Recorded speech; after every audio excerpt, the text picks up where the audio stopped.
이름으로 주일 예배 오신 우리 성도님들을 환영합니다. 날씨가 많이 더워졌습니다. 마스크 쓰고 다니시기가 좀 불편하시고 힘드실 텐데, 그래도 요즘 또 여기저기서 산발적으로 생기기 때문에 더 좀 각별히 유념해 주시고 유의해 주시면 감사하겠습니다. 오늘도 하나님이 주신 좋은 날, 또 하나님을 예배하기 위해서 모였습니다. 오늘 예배 가운데 주님을 더 바라보시고 주님을 더 의지하시기를 바라겠습니다. 다 함께 일어나셔서 찬양하심으로 주일 일부 예배를 하나님께 드리겠습니다.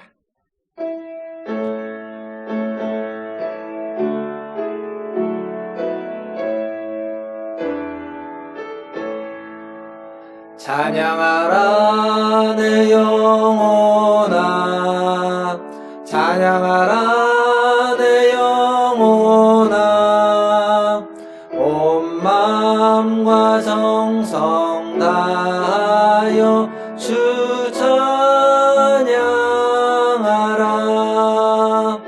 경배하라 내 영혼아,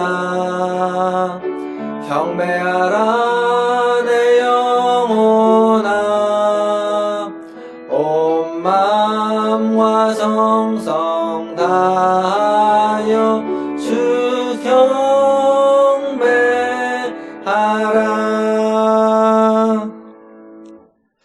모든 왕이 그의 앞에 부복하며 모든 민족이 다 그를 섬기리로다. 아멘. 하나님, 모든 왕이, 모든 민족이, 모든 사람이 주님을 섬기며 주님 앞에 나오기를 소망합니다. 오늘 이 거룩한 주일 주님을 예배하는 자리에 나온 우리 모든 성도들을 아버지 하나님 기꺼이 받아주시고 하나님의 은혜로 하나님의 생명으로 채워주시며 우리뿐만 아니라 모든 사람이 주님 앞에 나올 수 있도록 인도하여 주시옵소서. 감사하며 예수님의 이름으로 기도하옵나이다. 아멘. 다 함께 교동문 35번 시편 84편 함께 교독하겠습니다. 교동문 35번 시편 84편입니다. 교독하겠습니다. 만군의 여호와여, 주의 장막이 어찌 그리 사랑스러운지요. 내 마음과 육체가 살아계시는 하나님께 부르짖나이다. 주의 제단에서 참새도 제 집을 얻고 제비도 새끼들 보금자리를 얻었나이다.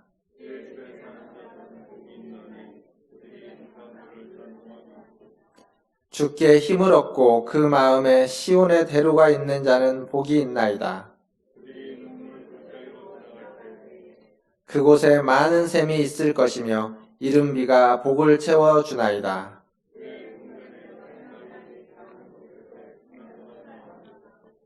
악인의 장막에 사는 것보다 내 하나님의 성전 문지기로 있는 것이 좋사오니 만군의 여호와여, 주께 의지하는 자는 복이 있나이다. 아멘. 사도신경으로 신앙을 고백하겠습니다.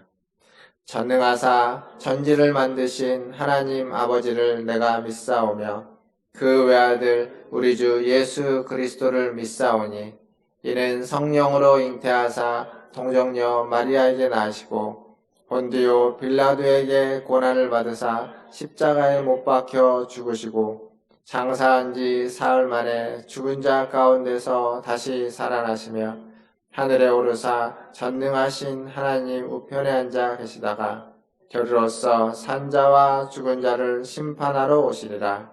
성령을 믿사오며 거룩한 공회와 성도가 서로 교통하는 것과 죄를 사하여 주시는 것과 몸이 다시 사는 것과 영원히 사는 것을 믿사옵나이다.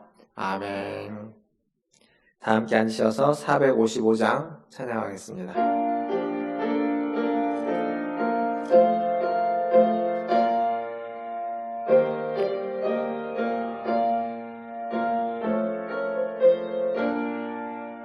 주님의 마음을 본받는 자, 그 맘에 평강이 찾아오면 험악한 세상을 이기리니 하늘로부터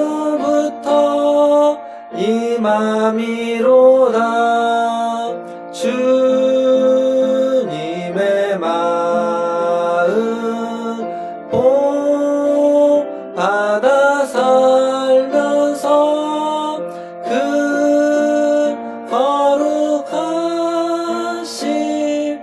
나도 이루리. 주 모습 내 눈에 안 보이며 그 음성 내 귀에 안 들려도 내 영혼 날마다 주를 만나 신령한 말씀 늘 배우도다. 주님의 마음 본받아 살면서 그 거룩하심 나도 이루리. 가는 길 거칠고 험하여도 내 맘에 불평이 없어짐은 십자가 고난을 이겨내신 주님의 마음 본받음이라. 주님의 마음 본받아 살면서 그 거룩하심 나도 이루리. 주 예수 세상에 다시 오신 그날의 무성도 변화하여 주님의 빛나는 그 영상을 다 함께 보며 주 찬양하리. 주님의 마음 본받아 살면서 그 거룩하심 나도 이루리. 우리를 대표해서 신광현 집사님 나오셔서 기도해 주시겠습니다.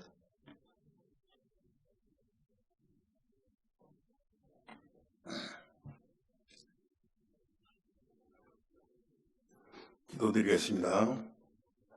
저 높은 보좌 위에서 저희들을 눈동자같이 보호해 주시고 지키시는 하늘에 계신 하나님 아버지 감사합니다.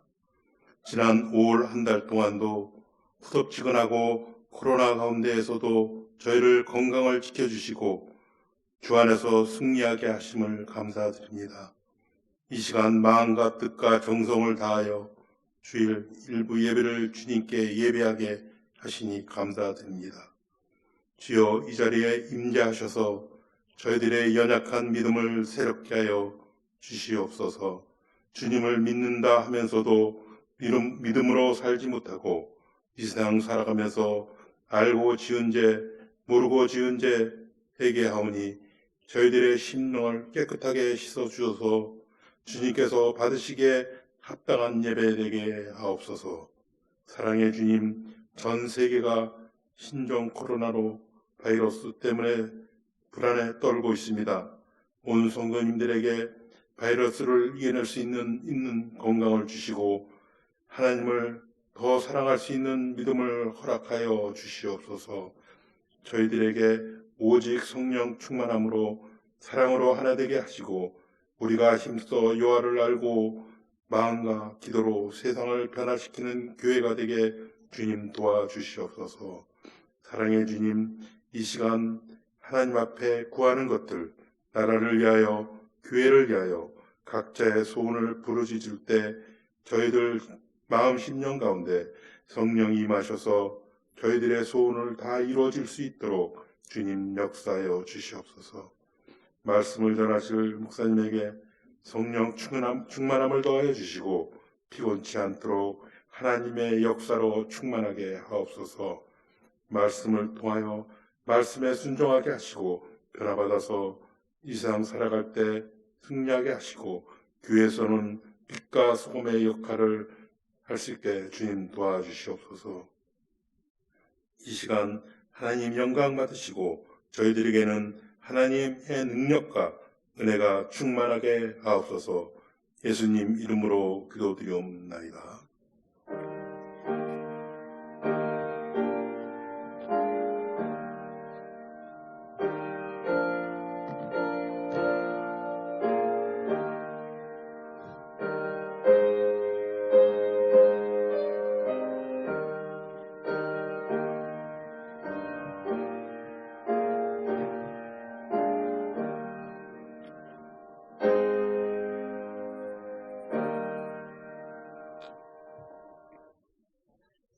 교회 소식 전해드리겠습니다. 저희가 계속해서 신약성경을 통독하고 있습니다. 이제 이번 주에는 요한계시록을 통독하게 되는데요. 그러면 고난주간에서 시작한 신약성경 통독이 이번 주로 이제 전체를 신약을 통독하게 됩니다. 함께 참여해 주시는 분들께 감사하고 또 마지막까지 통독에 힘써 주시길 바라겠습니다. 더불어서 이제 교구별로 아마 통독을 하면서 나누는 카톡방이 있을 겁니다. 네, 카톡방에 이제 완료했다고 올려주시고 또 은혜를 나누어 주시고 그러시는데 가끔 이제 너무 늦은 시간에 올려주시는 분들이 계셔서 아마 이제 다른 분들이 주무시는 시간에 카톡이 울리는 경우도 있습니다. 그래서 혹시 이제 늦게 올리시게 되면 우리 각 카톡방의 교역자들에게만 개인적으로 이렇게 보내주시고 전체적인 방에는 늦은 시간에는 올리지 않아 주시면 더 좋을 것 같습니다. 이번 주에 제가 지금 저희 서서울로의 정기회가 원래 4월에 있는데 코로나 때문에 6월로 미뤘습니다. 그래서 이번 주에 6월 9일 날 화요일, 수요일 이렇게 해서 원당교회에서 노회 정기회로 모이겠습니다. 총대로는 저하고 강인구 장로님이 참석하게 됩니다. 여전도 연합회 실행위원회 모임이 15일입니다. 15일 월요일 날 오전 11시에 수원 한국교회에서 있습니다. 여전도회 모임도 코로나 때문에 많이 미뤘다가 이제 지난번에 간단히 총회를 했고 또 이번에 다시 모이게 됩니다. 모이시더라도 항상 개인 방역에 힘써주시면 감사하겠습니다. 잘 아시는 것처럼 교회 작은 모임들 그리고 건강제품 파는 모임들 또 여러 가지 모임들을 통해서 이렇게 산발적으로 계속 전파가 되기 때문에 다니시면서도 언제나 개인적으로 좀 잘 방역에 힘써주시고 건강에 힘써주시기를 바라겠습니다. 계속적으로 이제 주일 예배에 저희가 마스크 쓰고 손 세정하고 또 지정석에 앉는 거 계속 잘 참석해 주시고 더불어서 12시에 하는 정오기도에 힘써 주시고 주보에 보시면 정오기도에 간단하게 기도할 수 있는 기도 제목 3가지만 표시해 놨습니다. 코로나19의 종식을 위해서 그리고 전 세계 특별히 이제 미국, 브라질, 남미 쪽이 계속 굉장히 많이 확산되고 있는데요.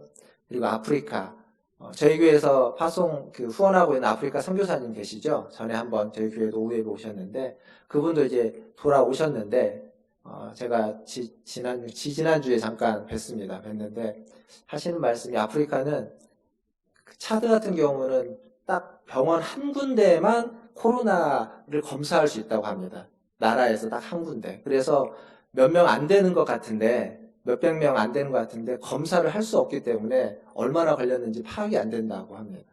아프리카는 그런 또 위험이 있기 때문에 꼭 기도해 주시고 더불어서 교회와 우리 성도들을 위해서도 정오에 잠깐씩 기도해 주시면 감사하겠습니다.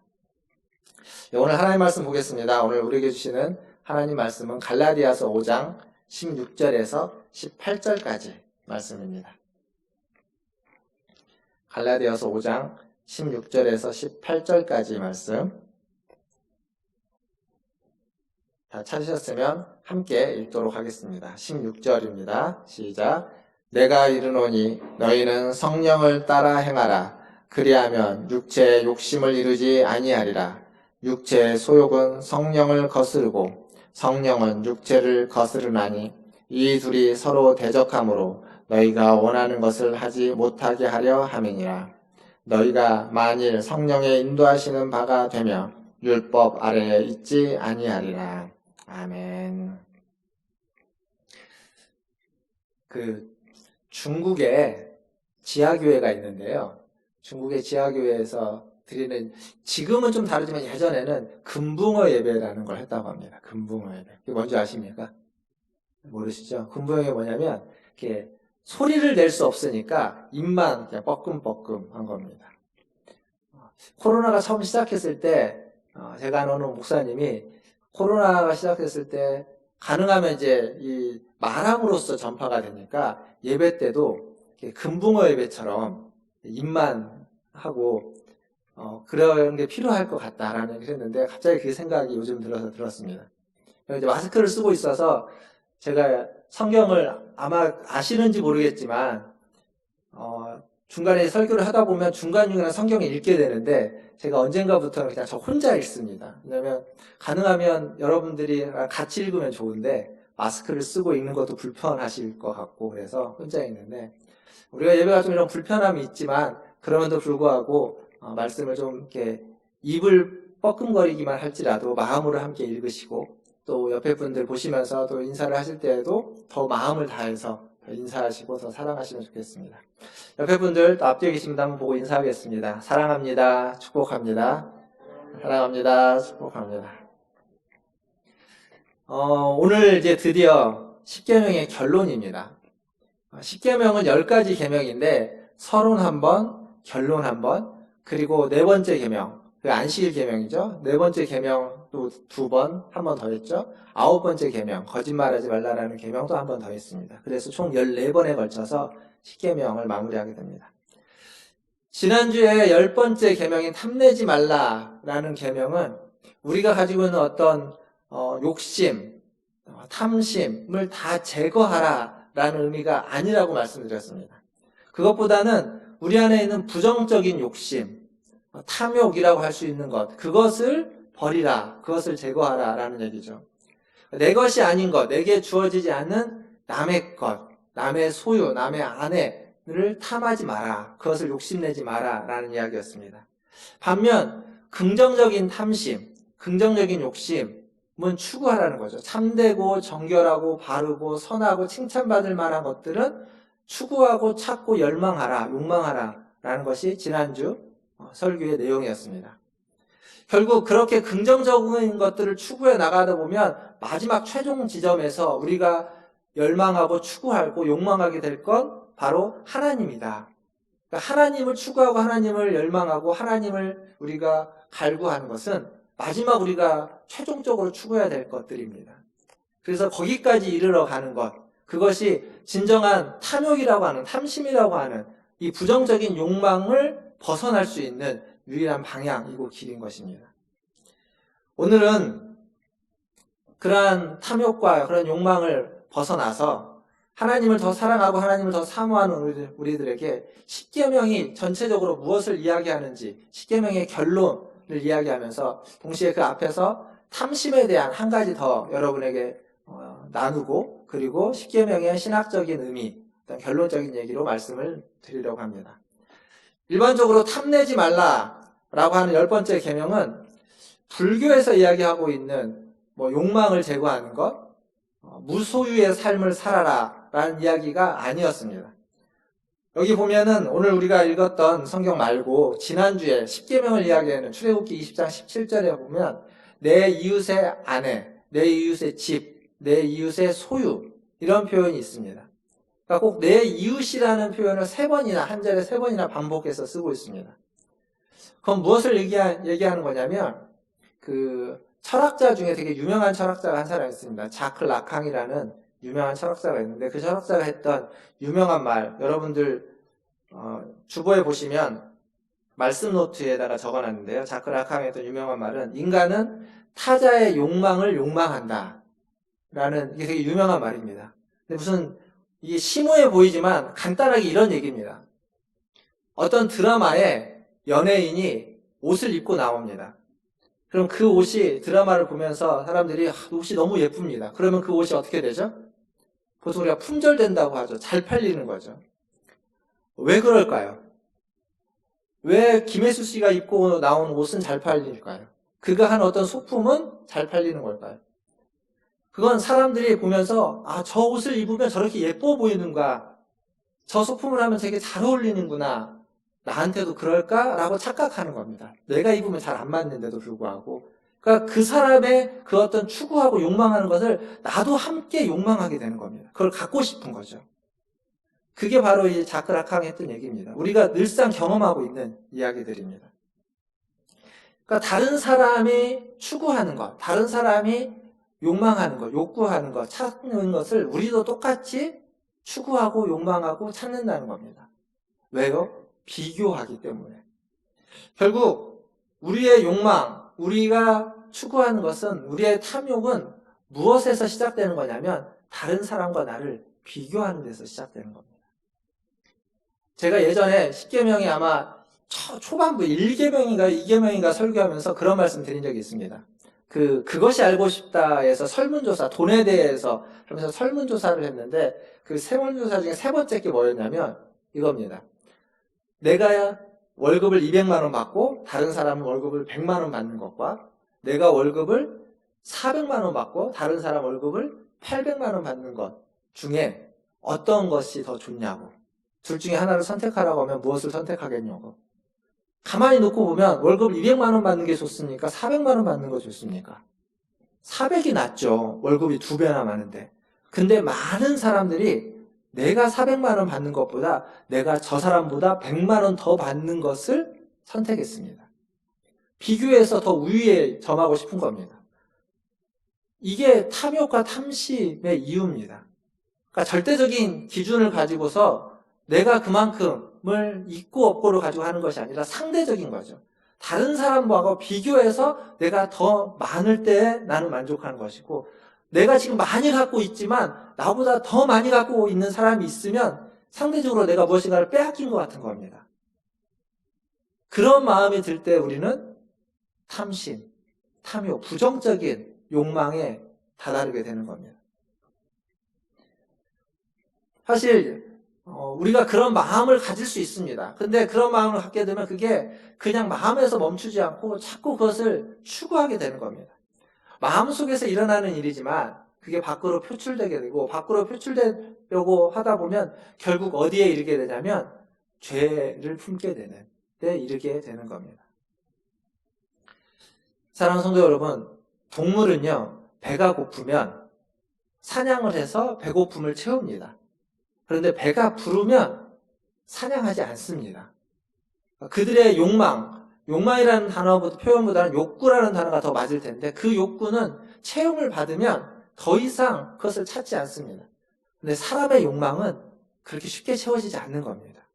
특별히 비교해서 갖게 되는 욕망은 내가 아무리 많이 가져도 나보다 더 많이 가진 사람이 있고 내가 아무리 능력이 있고 아무리 잘해도 나보다 더 잘하는 사람이 있고 그러면 끝이 없는 겁니다. 끝까지 가는 겁니다. 결국 이 탐욕이라고 하는 것, 이것은 내가 지금 가지고 있는 것, 내게 주어진 것을 만족하지 않는 한 끝나지 않는 욕망입니다. 끝나지 않는 일입니다. 결국 내가 가지고 있는 것에 만족할 때, 그것에 만족할 수 있을 때 탐욕은 멈춰지게 되는 것이고 더 이상의 욕망을 이루지 않게 되는 겁니다.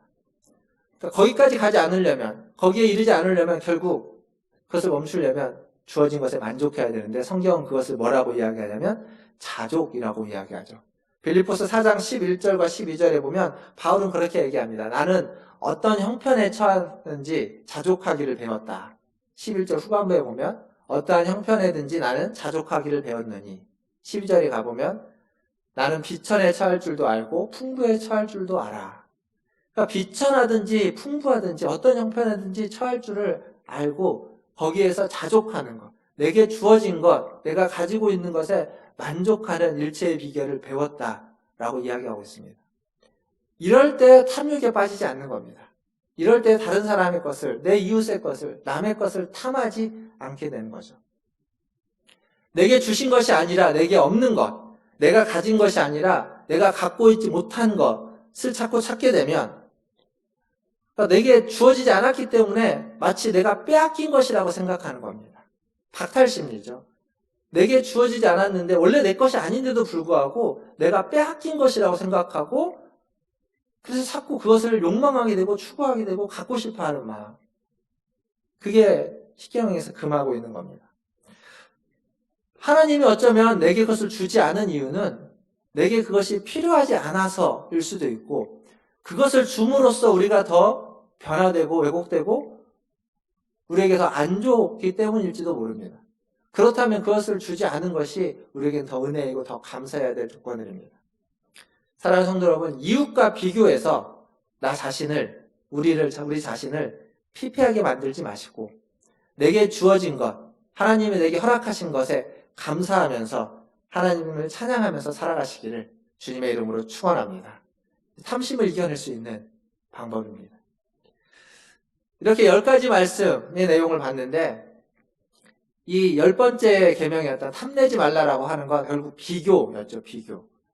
근데 이 비교는요, 10계명의 10번째만 등장하는 것이 아니라 이 사람과 사람 사이의 비교는 창세기에 가보면 이 원죄가 시작되는, 창세기 3장에서 원죄가 시작되는 그때에도 비교가 그 원죄를 일으키는 동기가 됩니다. 창세기 3장에 가서 생각해 보시면 뱀이 하와를 유혹하죠. 유혹할 때 뭐라고 유혹하죠? 동산에 있는 모든 나무를 먹지 말라고 하더냐라고 하면서 그 가운데 있는 선악을 알게 하는 나무의 열매를 먹으면 너희가 하나님과 같이 선악간에 분별해서 눈이 밝아져서 하나님과 같은 존재가 될까봐 먹지 말라고 하는 거다. 결국 사람을 하나님과 비교하게 만듭니다. 사람은 하나님보다 못한 존재입니다. 비교한다면 못한 존재이고 못한 존재라는 것을 받아들이고 인정해야만 합니다. 우리는 하나님 만드신 피조물이기 때문에 그렇습니다. 그런데 뱀의 유혹은 그러한 우리를 하나님과 같은 수준에 있지 않다라고 비교하게 만들어서, 그래서 하나님과 같은 수준에 다다르고 싶어하는 욕망을 갖게 만드는 겁니다. 저걸 먹으면 나도 하나님처럼 선악을 분별할 줄 알고 하나님처럼 무엇인가가 될 것 같다라는 그런 마음을 들게 만드는, 그래서 그걸 따먹게 만드는 거죠. 즉 이 비교는 그냥 지금 우리가 살고 있는 시대의 사람과 사람 사이에서의 문제만이 아니라 가장 태초에 에덴 동산에서 사람이 지었던 원죄도 비교에서 시작됐다는 겁니다. 저 열매를 따먹으면 내가 내 삶의 주인이 될 것 같고, 내가 내 삶의 모든 것을 주도할 수 있을 것 같고, 무엇이든지 잘 될 것 같은 그러한 욕망, 그게 교만이죠. 그래서 하나님의 말씀에 불순종하는 것이기도 하지만 그것도 교만입니다. 그래서 원죄를 교만이라고 이야기하기도 합니다. 이거 결국 어떻게 되냐면 10계명의 마지막 10번째 계명은 10계명의 가장 먼저 첫 번째 계명, 나 외에는 다른 신을 내게 두지 말라라고 하는 이 첫 번째 계명과 연결되는 겁니다. 비교로서 맨 마지막을 이야기하고 있다면 이 첫 번째 계명, 하나님 외에 다른 신을 두는 이유가 뭘까요? 하나님으로 만족하지 못하는 겁니다. 내가 내 삶을 주도하기 위해서 무엇인가 내 힘으로 뭔가를 해야 되는데 안 되고 하나님으로부터 그것이 만족스럽게 주어지지 않고, 그러니까 다른 신까지도 동원하고 만들고 찾아서 결국 내가 더 나은 삶을 살아가려고 하는, 비교 위에 정하려고 하는 그러한 욕망이 다른 신을 찾게 만드는 겁니다. 그래서 첫 번째 계명도 마지막 계명도 다 이 비교 때문에 우리에게 주어진 계명이다라고 이야기할 수 있습니다. 하나님을 온전히 신뢰하지 못하기 때문이죠. 하나님이 주시는 것, 하나님이 허락하신 것에 만족하지 못하기 때문입니다. 결국 우리가 탐욕을 걷어내고 10계명을 온전히 지키고 따르려면 하나님을 우리가 절대적으로 신뢰해야만 합니다. 하나님을 온전히 믿을 때에 그것이 가능한 겁니다. 하나님을 온전히 신뢰하지 못하면 하나님이 주어진 것에 만족하지 못하고, 주어진 것에 만족하지 못하면 자꾸 다른 것을 찾게 되고 다른 능력자를 찾게 되는 겁니다. 반대로 하나님이 우리에게 주신 것에 만족할 수 있다면 하나님을 온전히 신뢰할 수 있게 되는 것이고, 그리고 그렇게 하나님을 온전히 신뢰한다면 우리는 하나님을 온전히 따라갈 수 있게 되는 겁니다. 사랑하는 성도 여러분, 하나님을 온전히 신뢰하시고 하나님을 온전히 따라가시는 저와 여러분 되기를 주님의 이름으로 축원합니다. 마지막으로 우리 10계명의 신학적인 의미에 대해서 좀 생각해 보겠습니다. 10계명은 지금으로 따지면 한 3000년 전쯤에 주어진 계명입니다. 그때 3000년 전에 주어진 말씀인데 그게 과연 지금 오늘날에도 유용할까? 라고 질문하는 사람들이 많이 있습니다. 3000년 전의 이야기인데 3000년 전에 이렇게 하라는 이야기가 지금도 똑같이 통용될까요? 시대가 이렇게 많이 변했는데. 100년 전, 200년 전의 이야기가 지금 통하지 않는 이야기들 얼마나 많습니까? 3000년 전의 이야기입니다. 여러분 어떻게 생각하십니까? 십계명이 지금도 유용할까요? 아니면 지금은 유용하지 않을까요? 유용하다고 쉽게 말씀하셨는데, 바로 말씀해 주셨는데, 가만히 생각해 보면 유용한 것도 있습니다. 근데 유용하지 않은 것 같은 계명도 있습니다.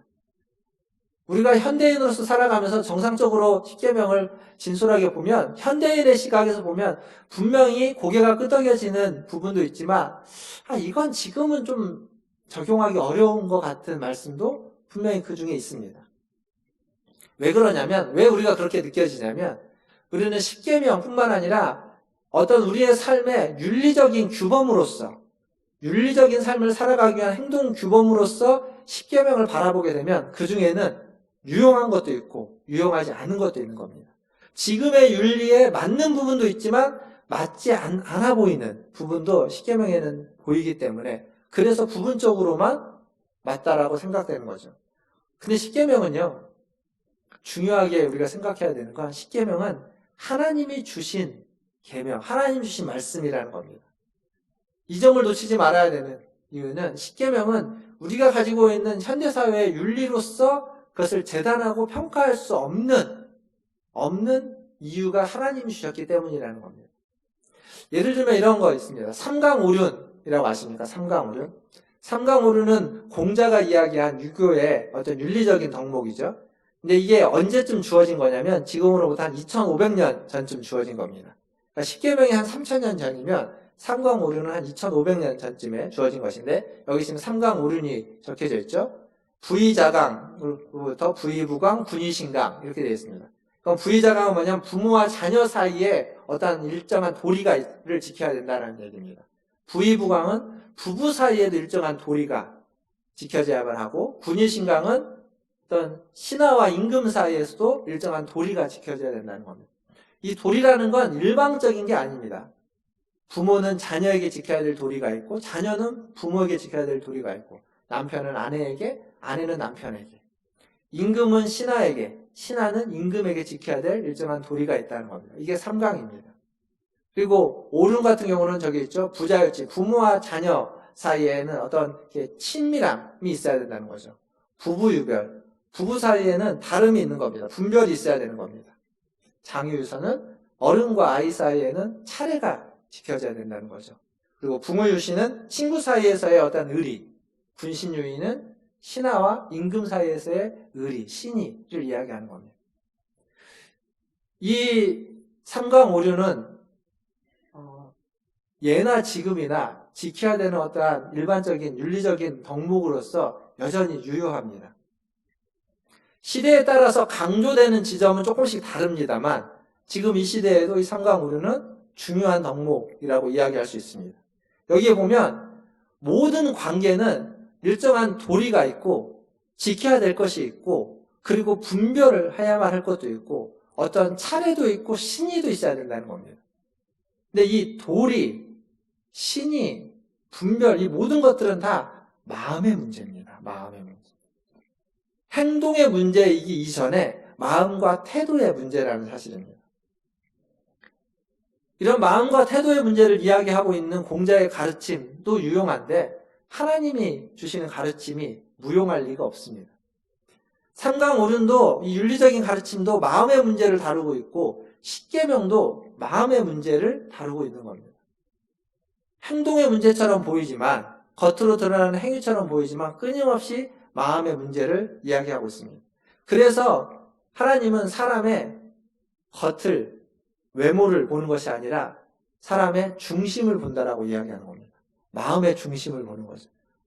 그 사람의 말과 그 사람의 행동이 아닌 그 사람의 마음의 중심, 그 사람이 가지고 있는 마음의 태도와 자세를 보는 겁니다. 그게 사실은 밖으로 나타나게 되어 있죠. 실수할 때도 있고 잘못 나타나는 경우도 있지만, 그런 것들은 다 고치면 되는데, 마음의 태도가 잘못되어 있으면, 마음의 중심이 어긋나 있으면 그것으로부터 잘못된 것이 나올 수밖에 없기 때문에 그렇습니다.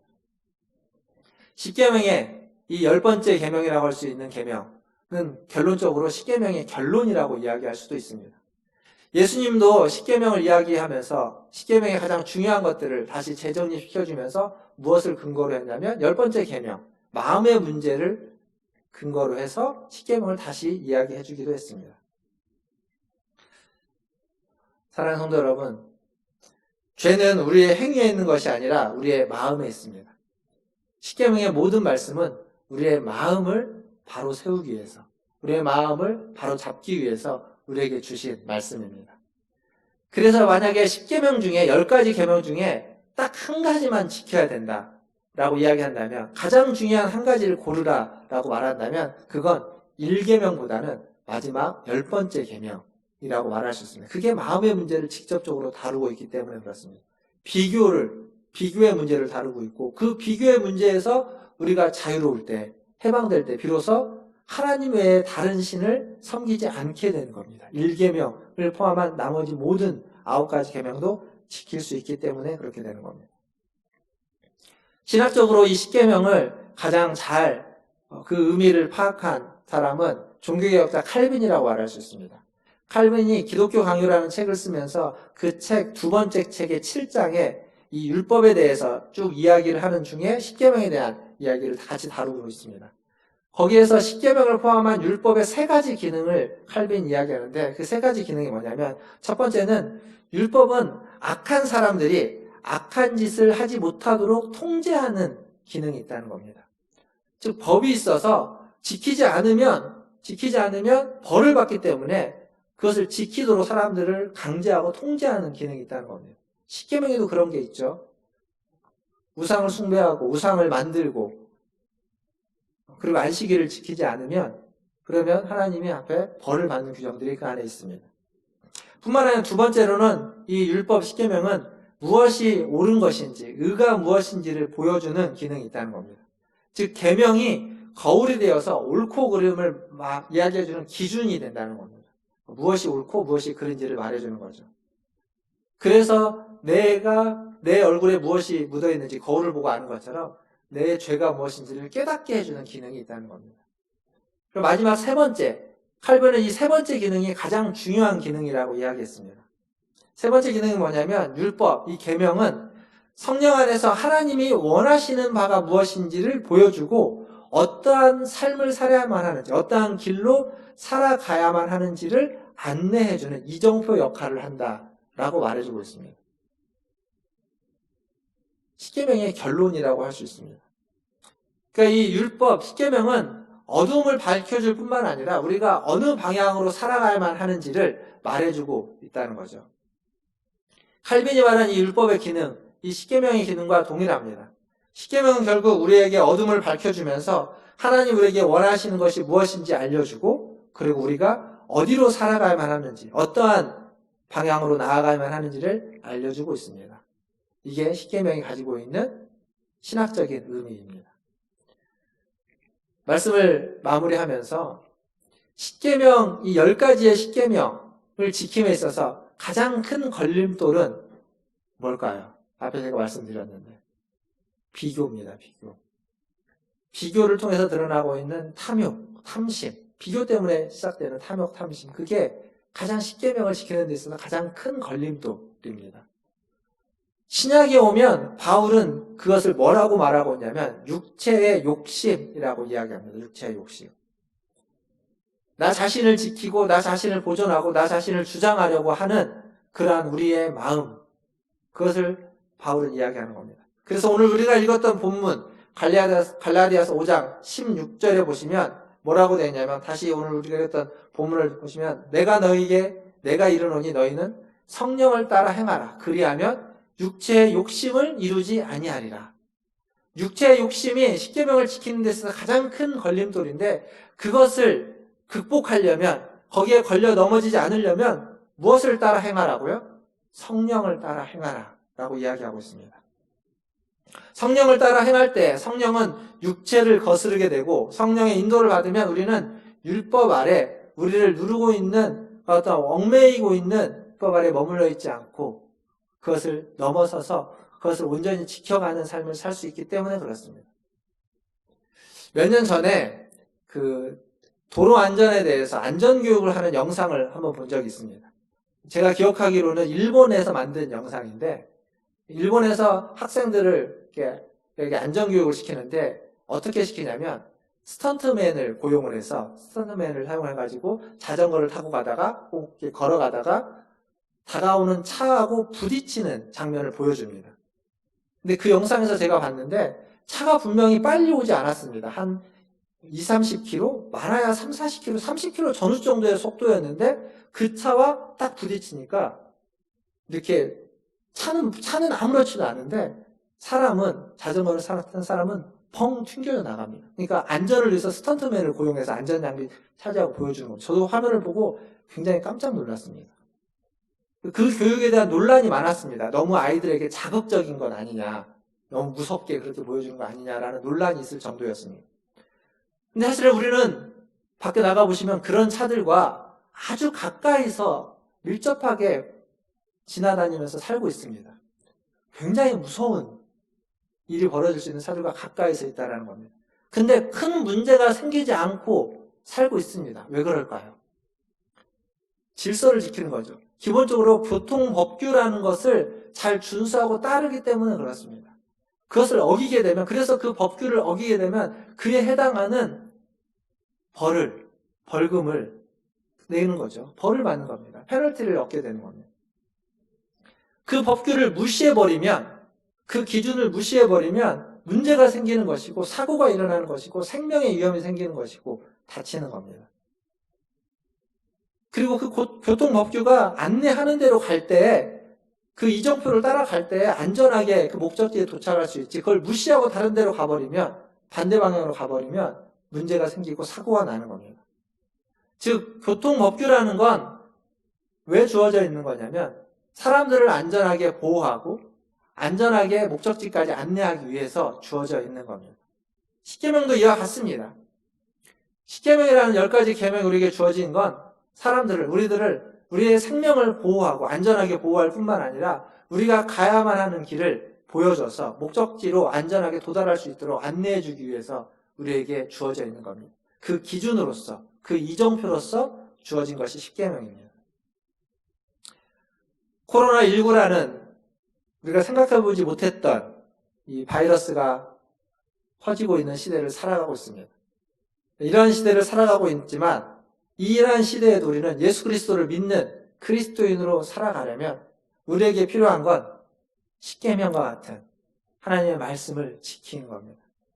왜냐하면 그 말씀이 우리를 보호해 줄 뿐만 아니라 우리의 생명을 지켜줄 뿐만 아니라 바이러스로부터의 생명 그런 것만을 의미하는 것이 아니라 모든 것들에 있어서 모든 삶에 있어서 우리의 영혼의 생명을 지켜줄 뿐만 아니라 우리가 어디로 가야만 하는지 우리가 어떤 삶을 살아야만 하는지를 바로 이 십계명이 안내해 주기 때문입니다. 사랑하는 성도 여러분, 나 자신의 생명을 지키기 위해서 그리고 나의 삶이 하나님이 원하시고 하나님이 기뻐하는 곳으로 나아가기 위해서 그래서 우리는 십계명을 기억하고 십계명을 따르며 십계명을 지킬 수 있어야만 하는 겁니다. 오늘 이 아침에 나오셔서 예배드리시는 우리 모든 문화신자유교회 성도 여러분, 십계명, 우리에게 주어진 십계명을 기억하시고 그 말씀을 지키면서 그 말씀을 따라가시고 성령의 인도하심을 받아서 살아가시는 저와 여러분 다 되시기를 주님의 이름으로 축원합니다. 기도하겠습니다. 오늘 기도하실 때 십계명 10가지 계명 우리가 들었는데 다 기억은 나시지 않을 겁니다. 오늘 마지막 얘기 좀 기억하시면서 비교는 우리를 탐욕의 자리로 이끌어가고 비교는 우리를 하나님이 없는 자리로 이끌어갑니다. 다른 말로 바꾸면 비교는 우리 안에서 하나님을 내몰아버립니다. 십계명은 이야기해 주는 건 이 비교를 극복하라는 겁니다. 복음은 바로 이 비교를 극복하는 겁니다. 매일매일 우리의 마음과 생각이 이 비교를 극복해서 하나님께 다다를 수 있도록 지금 나의 마음과 생각이 성령을 따라 하나님께로 나아갈 수 있기를 위해서 기도하시길 바라겠습니다. 그리고 코로나19의 확산을 방지하기 위해서 더 많은 확진자가 나오고 있는 이때에 확진자들이 생겨나지 않고 이겨낼 수 있기를 위해서 우리 같이 한 목소리로 기도하겠습니다. 기도합니다. 하나님, 시간에도 주님의 말씀 가운데 하나님 성령을 따라 행하라고 하는 이 말씀, 하나님 십계명이라는 하나님께 주신 귀한 말씀을 아버지 하나님 공부하고 또 전하고 들으며 하나님 여기까지 왔습니다. 하나님 무엇보다도 이 땅을 살아가면서 수많은 비교의 하나님 그 죄악의 뿌리가 되었던 그 비교의 마음을 우리가 가지고 있지 않은지 주님이 이 비교의 마음을 하나님 몰아내기 위해서 하나님을 성령의 충만함을 성령을 따라 행하는 삶을 살아가게 하여 주시옵소서. 아버지 하나님 우리 안에 있는 하나님 수많은 비교의 마음들을 하나님 몰아내게 하여 주시고 무엇보다도 하나님이 원하시고 하나님이 기뻐하는 것이 무엇인지를 하나님 찾아서 그것으로 내 마음을 채우고 우리의 삶을 채우고 하나님 우리의 말과 행동을 채울 수 있도록 도와주시옵소서. 하나님 우리의 마음 가운데 있는 악하고 하나님 더럽고 추하고 하나님 부끄러운 것들을 다 내어버리게 하여 주시고 하나님이 기뻐하시고 하나님이 온전히 여기시는 것들을 따라갈 수 있도록 주님 도와주시옵소서. 하나님 우리의 마음과 우리의 생각이 매일매일 주님을 향하게 하여 주시고 하나님 우리의 모든 생각이 매일매일 성령을 따라 살아갈 수 있게 도와주시고 하나님이 세상에 이렇게 우리의 마음을 보면서 하나님 나아갈 수 있게 도와주시옵소서.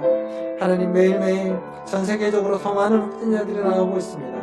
하나님 코로나19가 아버지 하나님이 확산이 될 수 있도록 하나님 극복될 수 있도록 도와주시옵소서. 하나님 우리나라도 아버지 하나님 수명에서 또다시 50명의 사람들로 확진자가 늘어났습니다. 주님 도와주시옵소서. 주님 불쌍해 주시옵소서. 이겨낼 수 있도록 극해낼 수 있도록 하나님 인도하여 주시옵소서. 하나님 그리하여서 하나님 이 어려운 시기를 기도로서 이 어려운 시기를 주님을 의지하면서 하나님 살아가는 우리 모든 성도들 되게 하여 주시옵소서. 하나님 오늘도 하나님 앞에 예배하기 위해 이 자리에 나왔습니다. 주님 이 자리에서 예배하는 우리 모든 성도들의 예배를 받아주시고 우리의 마음과 우리의 모든 생각이 더 주님을 사모하고 주님을 바라보며 주님을 의지하게 하여 주시옵소서.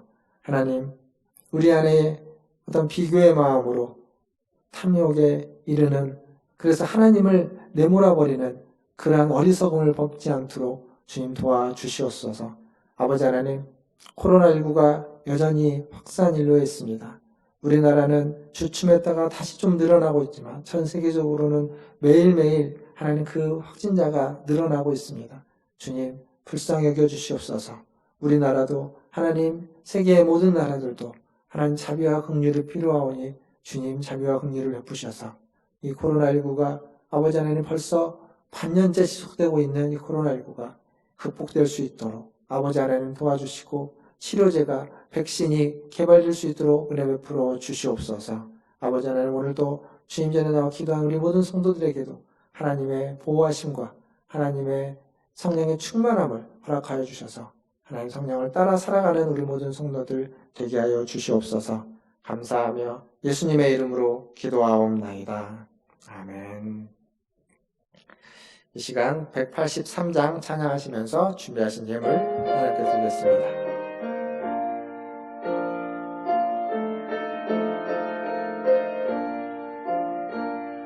빈들의 마른 풀같이 시들은 나의 영혼 주님이 약속한 성령 간절히 기다리네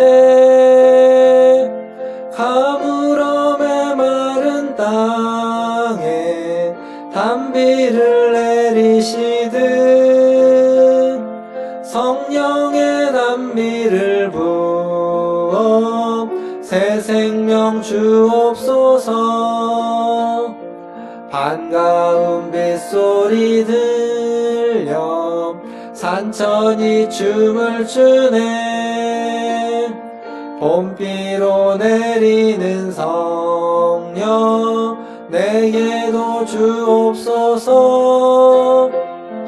가물어 메마른 땅에 단비를 내리시듯 성령의 단비를 부어 부어 새 생명 주옵소서.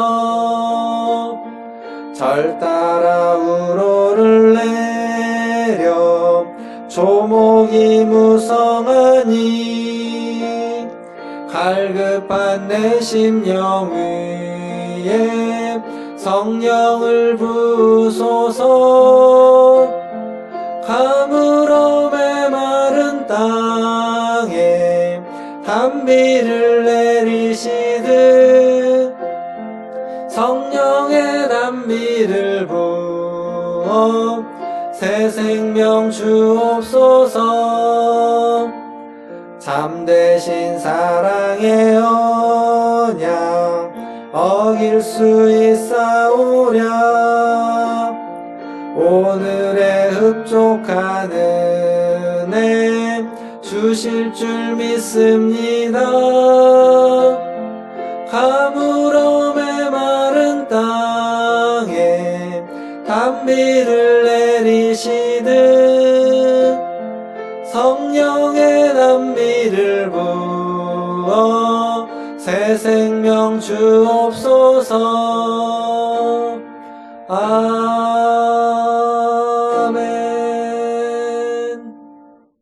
기도하겠습니다.